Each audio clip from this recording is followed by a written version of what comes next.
Hey guys, back again with another video, and I've got the Monster Ultra Sunrise I'm always talking about as like the best monster ever. The Ultra Paradise Kiwi was actually, wow, I can actually open the can and it doesn't clip the microphone. That's amazing. And again, this microphone kind of, forces me to speak up and everything. God, I really need to stop talking about the microphone. You're just supposed to use it. But, I was watching somebody who uses this microphone, who streams all the time. And I was listening through most of her videos, and there was a shit ton of hiss. So she was really cranking the gain for a long time. Like, there was like one video like a week or two ago that was actually quiet.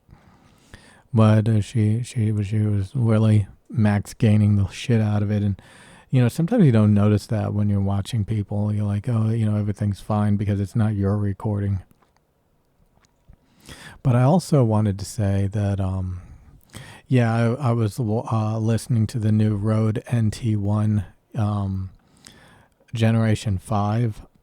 I was listening to the RE320 today, and I'm going to do it a little bit more after this video.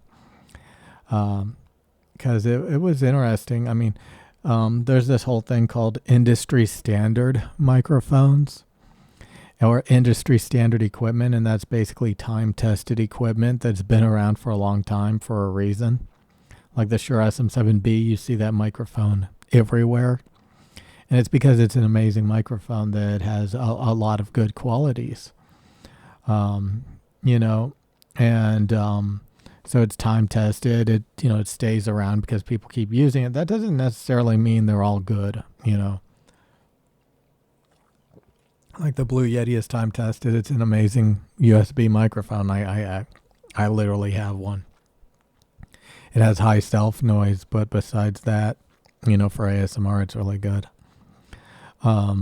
This microphone has high self noise, but besides that, it's really good. Yeah. But, I was really trying to convince myself to get an RE320 that has neodymium magnet to get the preamp noise down a couple of decibels. And it's interesting because when you listen to people using various microphones, it can actually sound a bit different depending on, how they're using the equipment.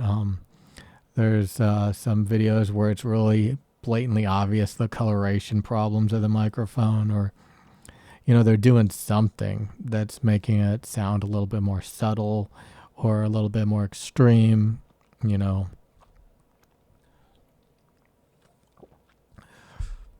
So it's kind of hard to get good audio samples because a lot of times you don't know if they're legitimately like recording it raw with like a good preamp and there's no fuckery going on.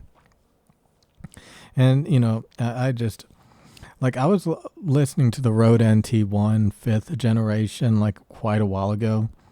And it does seem to be brighter than the original Rode NT1 Generation 4, which is the one I had. That one definitely had, like, this dark spot and some coloration problems.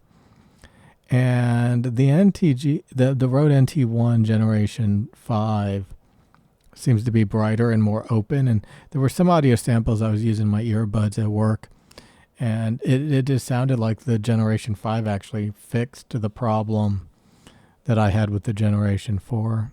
Oh God, I can't believe I'm rambling about microphones. I know none of you actually care. So I'm gonna have to make some more clickbait videos after this video. I was actually gonna make this a clickbait video, but yeah, this is a video that's going to get like 200 views. Oh boy. The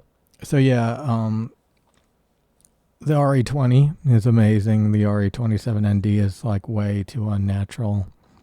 The RE320, it has some okay qualities about it. It's got like a 5 decibel presence boost, treble boost, kind of, sort of. It's got some cuts in it. But, that kind of brightens it up a bit to some degree, which I kind of like.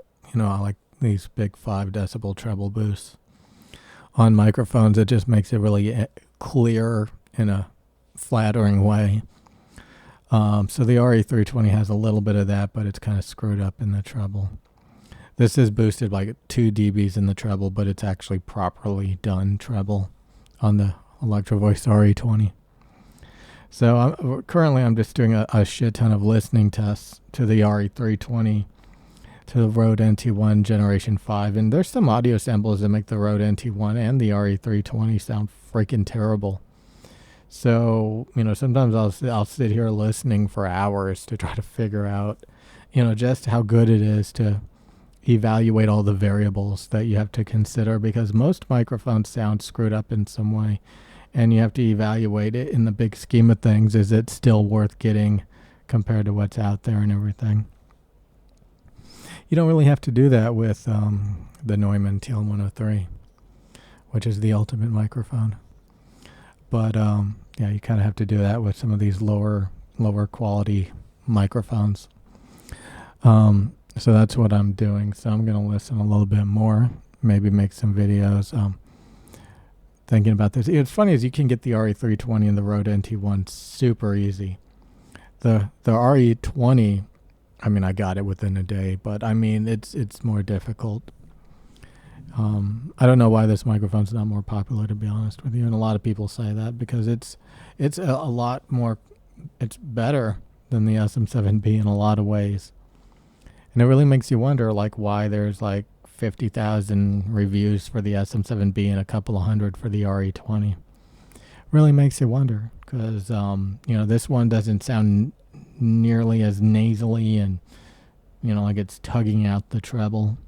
I don't know. Anyway, I'll see you guys later.